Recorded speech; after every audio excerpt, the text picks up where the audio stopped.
Gérard Depardieu continue de faire parler de lui. Quelques jours après la tribune de soutien à l'acteur accusé de viol et d'agression sexuelle par plusieurs femmes publiée sur le site du Figaro, Sophie Marceau a décidé de faire entendre sa voix.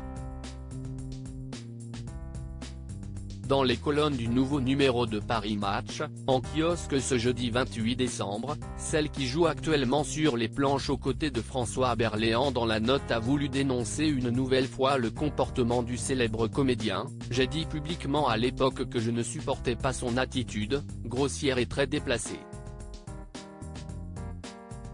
Beaucoup de gens se sont alors retournés contre moi en me faisant passer pour la petite peste. Et j'ai toujours refusé ensuite les films avec lui », a-t-elle notamment expliqué. Et l'héroïne de la Boum d'ajouter, « Que tu sois Gérard Depardieu ou Maurice Pialat, tu ne traites pas les gens comme ça, point barre ». Présent à ses côtés dans cette conversation, François Berléand a aussitôt rebondi « Je remarque qu'aucune des comédiennes qui ont émergé en même temps que lui ne le condamne », a observé l'acteur de 71 ans. Oh mais, il ne s'en prenait pas aux grandes comédiennes, plutôt aux petites assistantes, a alors précisé Sophie Marceau. Et cette dernière de souligner, la vulgarité et la provocation ont toujours été son fonds de commerce.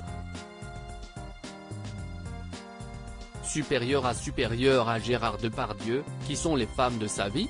Gérard Depardieu défendu dans une tribune, des personnalités découragées de la signer. C'est une tribune qui fait couler beaucoup d'encre. Alors que Gérard Depardieu est visé par plusieurs plaintes pour viol et agression sexuelle, de nombreuses stars ont en effet apporté leur soutien à l'acteur dans une tribune publiée sur le site du Figaro, ce lundi 25 décembre. Nathalie Baye, Carole Bouquet ou encore Pierre Richard font partie des 56 artistes qui soutiennent publiquement le comédien. Cependant, nombreux sont ceux qui ont refusé de signer la tribune, comme l'a indiqué Le Parisien, ce mercredi 27 décembre. Auprès de nos confrères, le créateur de la tribune, Yanis Eziadi, affirme que plusieurs acteurs ont refusé de signer la pétition, par peur des répercussions sur leur carrière. Nombre d'entre eux ont été découragés par leurs agents ou leurs avocats.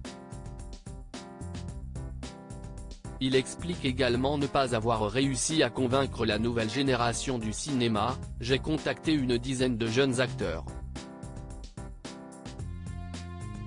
Mais tous ont dit non.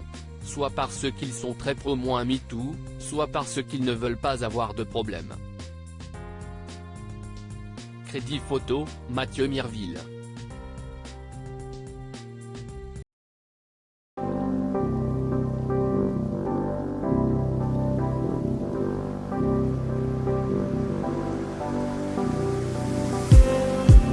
Just need